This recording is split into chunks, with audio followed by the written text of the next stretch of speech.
नमस्कार प्यारे मित्रों, जय ओशो।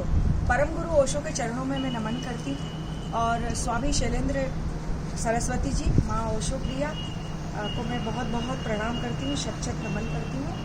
और आज एक ओशो द्वारा कही गई बुद्ध की एक स्टोरी है, क्योंकि हमें कहीं न कहीं जो पुरानी प्राचीन समय की जो कहानियाँ रहती हैं वो वर्तमान समय में हमें जो है उनसे बहुत सारी नैतिक शिक्षाएं, उनकी जानकारी मिलती है और हमें बहुत इजी वे में अपने जीवन को सुधारने के लिए और अपने ट्रैक पर चलने के लिए और बहुत सारी चीज़ों से बचने के लिए हमको सदैव सदैव जो है वो हमारे साथ रहती है। इसलिए कहते हैं कि प्राचीन जो है वो धरोहर है, हमेशा हमारे साथ रहती है। वैसे ही एक आइकॉनिक पर्सन एक ओशो हैं, गौतम बुद्ध हैं और भी बहुत सारे ऋषि मुनि, ये हमारे एक तरह से धरोहर ही हैं, धरोहर संत की तरह हैं।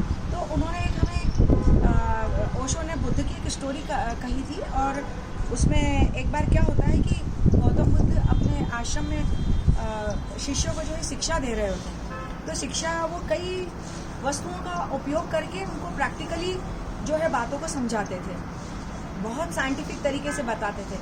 तो एक बार वो अपनी कक्षा में जो है एक रस्सी लेकर के आते हैं और रस्सी के 3 नॉट लगाते हैं, 3 गठान लगाते हैं और गठान लगाते हैं और फिर अपने एक शिष्य आनंद, उनका बहुत प्रिय शिष्य था, तो आनंद से पूछते हैं कि अब ये बताओ कि रस्सी का स्वरूप कैसा हुआ है।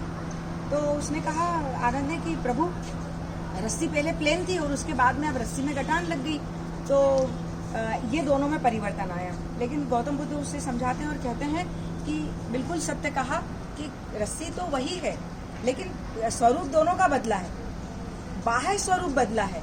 पहले प्लेन थी और उसके बाद में गठान लगा दी, तो ये बाह्य स्वरूप बदला है। मनुष्य की कई अवस्थाएं होती हैं और उसके बाह्य स्वरूप बदलते हैं, लेकिन अंदर का जो चैतन्य रहता है, आत्म तत्व रहता है, वो हमेशा रस्सी का जो जैसे कि मूल स्वरूप एक है, वैसे मनुष्य का ही मूल स्वरूप एक ही हो जाता है। फिर उसके बाद उन्होंने नेक्स्ट सेक्शन लिया और उस सेक्शन में, उस उपदेश में ये कहा कि बताओ, अब वो उन्होंने उस रस्सी को दोनों गांठों से जो है एक दूसरे ऐसे विपरीत दिशा में जो है खींचना शुरू किया।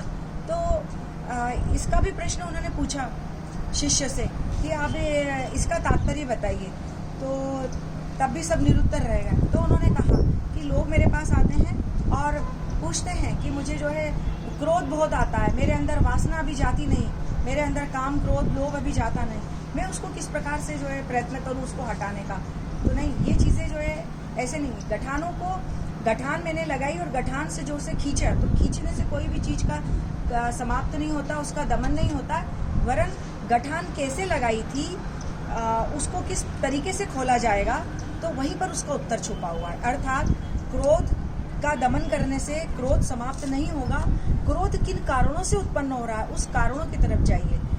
कहाँ पर दर्द किस प्रकार से हो रहा है, दर्द के उस कारणों का निवारण कीजिए। तो इसी तरह से काम क्रोध लोभ जो भी वासना है, जो भी हमारे अंदर विकार हैं, तो हम विकारों का दमन नहीं कर सकते, हम विकारों को समाप्त नहीं कर सकते, वरन हम उनके कारणों में जाकर के उसको जो है हम समाप्त कर सकते हैं। जैसे अभी लॉकडाउन हुआ, इस प्रकार का जो है वातावरण है, कई लोग फ्रस्ट्रेटेड हो रहे हैं, कई लोग जो है डिप्रेशन में जा रहे हैं, लेकिन हम उसके कारणों को ढूंढने के प्रयास नहीं कर रहे कि हम इस प्रकार से हम यदि अपने जो है ऊर्जा के निगेटिव वाइब्स को महसूस करेंगे और हम किस डिप्रेशन में जा रहे हैं, लेकिन हम उनके कारणों की तरफ जाएंगे। हमारे अंदर भी तो कितनी आनंद है, कितनी खुशी है, और हम उसको सृजनात्मक रूप से महामारी में और ये लॉकडाउन में हम उसका उपयोग कैसे कर सकते हैं, उस क्रिएटिविटी में हम कैसे जा सकते हैं। तो इस कहानी का नैतिक मूल्य यही है, उस कहानी की मोरल यही है कि हम जो भी हमारे अंदर का किसी प्रकार के काम क्रोध लोभ जो वासनाएं उठ रही हैं, तो हम उसका दमन करने की बजाय, जैसे गौतम बुद्ध ने और ओशो ने जो इस स्टोरी के द्वारा हमें मोरल दिया है कि उसके कारणों के अंतर्गत जाएं कि उस गठानों को हम कैसे खोलें, तो ही हम जो है उस बात तक जो है जा सकते हैं। यही मैं कहना चाहती हूँ। धन्यवाद। जय ओशो।